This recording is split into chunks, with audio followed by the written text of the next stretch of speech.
আমার কাছে তাই মনে হয়। এখনো কোর্ট কাছারিতে যায়, এখনো হাজিরা দেই, সব কিছু করি, কিন্তু সেখান থেকে আমরা পরিত্রাণ পাই না।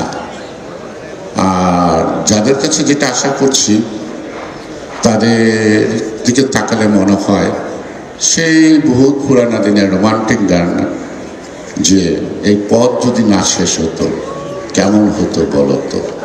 তাই আমার মাঝে মাঝে মনে হয় প্রধান উপদেষ্টাকে জিজ্ঞেস করতে, আপনাদের এই পথটা যদি শেষ না হতো কেমন হতো, কেমন হবে আপনি বলুন। আমরা এই পথের সমাপ্তি চাই, আমরা একটা সুষ্ঠু অবাধ নির্বাচন চাই। আমাদের আন্দোলন চলমান, আমাদের নেতা প্রায় বলে থাকেন, আপনাদেরকে উপদেশ দিয়ে থাকেন, আন্দোলন চলমান।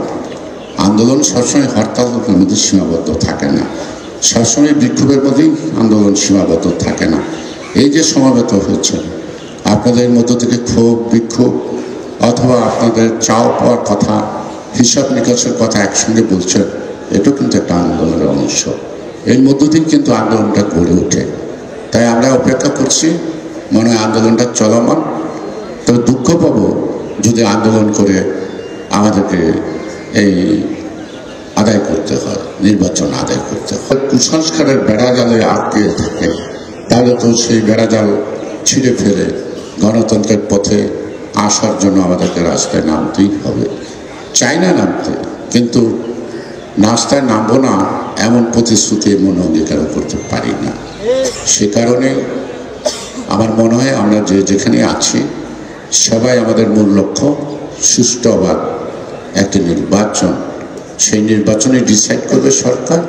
সেই সরকার আপনাদের যুক্তিসঙ্গত যা কিছু আছে ইতিমধ্যে আমাদের দল কর্তৃক, ভারপ্রাপ্ত চেয়ারম্যান কর্তৃক যে উত্থাপিত 31 দফা সংস্কার প্রস্তাব, আমার মনে প্রস্তাবগুলি মনোযোগ দিয়ে পড়লে আমার মনে হয় আপনাদেরকে নতুন করে কোনো দাবি দেওয়া করার প্রয়োজন হয় না।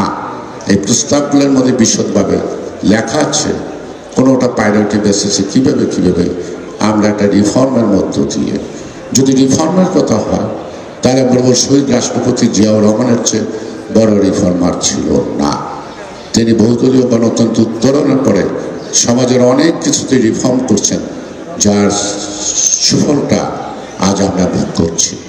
কিন্তু সেই শহীদ জিয়ার দল, সেই শহীদ জিয়ার যোগ্য উত্তরসূরি তারেক রহমান, সেই শহীদ জিয়ার যোগ্য উত্তরসূরি খালেদা জিয়া, আর যাই হোক শহীদ জিয়ার সেই স্বপ্ন বাস্তবায়নের ক্ষেত্রে কোনো কৃপণতা করবে না, এই বিশ্বাস